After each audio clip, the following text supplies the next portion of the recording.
Assalamualaikum warahmatullahi wabarakatuh dan salam subuh pada semua, pada kaum muslimin yang sempat untuk solat pagi, kalau sempat solat pagi, jadi solat pagi, kalau korang nonton ada waktu subuh dekat sana. Jadi dekat sini saya nak memberi update, tak banyak sangat berita yang saya nak boleh bagi waktu sini, tetapi kita boleh sempat nak tunjuk chart yang menunjukkan dekat sini kenaikan harga dah sampai 36K. Kita boleh lihat, mungkin kita akan lihat reversing akan berlaku, retracement dekat kawasan 35, baru kita akan masuk order kita dekat kawasan situ. Walaupun saya semalam tunjuk atas sikit, tapi ini saya beri update sebab saya nak buat secara ringkas video ni. Okay. Semalam kalau lihat kita punya garis-garis ni bukan berada di sini, berada di bawah sikit dan berada di atas sikit, tetapi apa yang saya lihat, saya update balik sebab kita sentiasa kena lihat kita punya plan macam mana, jadi atau tidak. Kalau sebenarnya dia seperti macam ni. Kalau ikut semalam punya chart, yang apa yang saya lukis akan kelihatan seperti macam ni.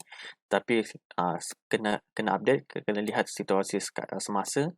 Okay. So, kita ada volume spike juga berlaku, tak berapa tinggi sangat, tapi berlakunya daripada yang biasa. Kalau lihat dekat bawah sini, saya berharap korang boleh nampak. Okay. Dekat sini ada lihat volume kenaikan volume. Okay. Lepas tu mungkin akan berlakunya reversing di kawasan sini. Untuk retracement yang secara ringkas, mungkin kita akan lihat seperti ini. Baru lepas berlakunya retracement, high low yang baru. So kita perlu high low yang baru sebab exponential moving average terlalu jauh daripada tu. Sekarang ni kalau ada nak short sell tu boleh pergi time frame yang rendah untuk nak short sell short term ni. Jadi short term trade, jadi kita boleh lakukan short term trade, sell di future atau leverage, tapi kita nak lihat persentuhan exponential moving average waktu sekarang ni. Exponential moving average sangat bawah, kita nak lihat dia bersentuh berlaku seperti ini. Lepas dia naik ke atas, lepas berlaku reversing ke kawasan sini, harap ada berita-berita baik sebab sekarang ni keadaan nampak seperti akan naik ke 42K, tetapi saya tak boleh nak bagi tahu ini adalah bullish atau ini bearish. Sebab apa, kita masih dalam keadaan sideways. Kalau dia bermain dalam zone 42 dan 28 adalah sideways. Kalau dia lintas daripada 42, baru kita akan lihat dia akan bullish. Jadi kalau keadaan masih sideways, saya kira adalah sideways. Jadi kita tak boleh nak katakan bullish. Bullish market belum lagi berlaku, tapi kita masih dalam keadaan sideways. Kalau pergi daily pun menunjukkan sideways. Okay. Daily pun menunjukkan sideways dekat sini. Kalau pergi weekly pun menunjukkan sideways. Jadi kenapa saya perlu katakan kita dalam keadaan bullish? Itu adalah tidak berapa tepat untuk saya nak beri tahu itu kita dalam keadaan sideways. Jadi itu saja saya boleh bagi tahu. Kita pergi ke chart seterusnya adalah EAT yang saya cover semalam. Lepas tu kita dah nak kenaikan, tapi dia masih lagi naik walaupun dia tidak merehat. Mungkin kita okay. Sekarang kita boleh pindah sampai kawasan resistance ke atas itu. Okay, kita lihat dia berada di kawasan resistance dekat sini. Kemungkinan besar kita akan lihat dia kenaikan seperti kita semua kena pindah. Kita kena ikut plan kita. Okay. Ini bukan double bottom, kita nak lihat dia seperti macam ni, naikkan dia. Okay. Kita nak ada retracement supaya kenaikan dia adalah sangat-sangat sihat. Okay. Kalau tak ada retracement, kenaikan seperti terus mendadak, terus naik ke atas, nampak memang semua orang suka nak lihat harga semua naik, tapi bagi saya tidak sihat. Kita nak lihat berlakunya retracement dulu. Bukan nak kata nak dapatkan peluang untuk beli, tetapi biar keadaan kenaikan dia sangat sihat. Naik perlahan itu lebih baik daripada naik mendadak. Sebab naik mendadak tu akan memberi impak yang sangat tinggi untuk masa yang akan datang. Memang ramai akan untung, tetapi ramai akan ambil kesempatan untuk nak keluarkan duit daripada tu. Mungkin ada yang terbeli secara promo, ada yang akan rugi lebih besar berbandingkan di sebaliknya keuntungan besar. Jadi itu yang kita tak mahu. Ada orang ambil kesempatan atau mengambil kesempatan atas duit-duit orang yang bawahan seperti kita ni. Kalau boleh kita nak lihat kenaikan market adalah sangat sihat. Kita perlu retracement berlaku. Jadi itu adalah menunjukkan kenaikan market adalah sihat. Lepas tu yang berita apa yang saya dah cover tadi berkaitan dengan El Salvador akan scam citizen mereka? Saya rasa tidak. Sebab ini adalah satu berita fraud, hanya menakut-nakutkan. Okey. Tak akan dia nak scam rakyat dia sendiri. Ini adalah semata-mata mungkin pendapat dia, pendapat Olivia Brooks. Mungkin dia tak suka Bitcoin, tetapi kalau dia tak suka, kenapa dia ingin update berita berkaitan dengan Bitcoin.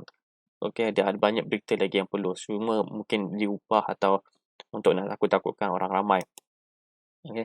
Lepas tu dekat sini berkaitan dengan teks, tak berapa banyak info sangat, sebab apa, perlu dibayar untuk nak baca artikel tersebut. Tetapi dekat sini menunjukkan ada Ryan Redloff cuba nak memberi teks ni dalam secara yang lebih baik lagi, dalam sistem yang lebih baik lagi, cuba membuatkan teks sistem lebih baik lagi.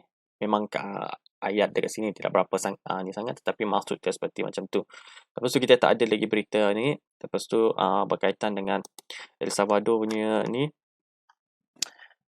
berita mengatakan dia akan scam El Salvador,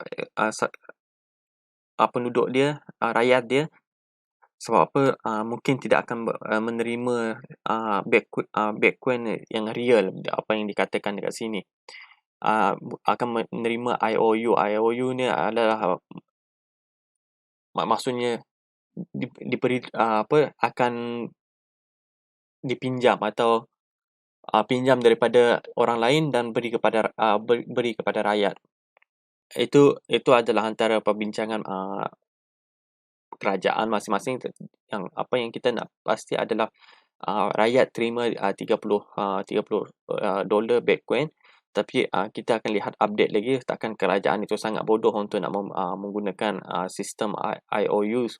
Jadi kalau kita lihat dekat sini, IOU meaning dekat sini akan menunjuk akan berhutang kepada another party. Jadi kita ada business transaction akan jadi macam IOU tu. Ini adalah perkataan yang singkat. Jadi kita mungkin korang faham apa maksud IOU yang sebenarnya. Macam saya berhutang dengan kau. Jadi $30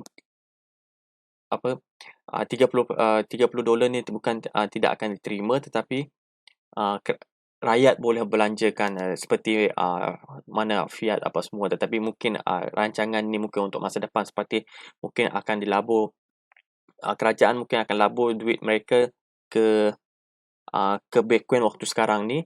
Bila dia dapat untung, keluarkan akan bayar balik $30 setiap ni yang dari pinjam daripada sesiapa. Sebab baru-baru ni World Bank tolak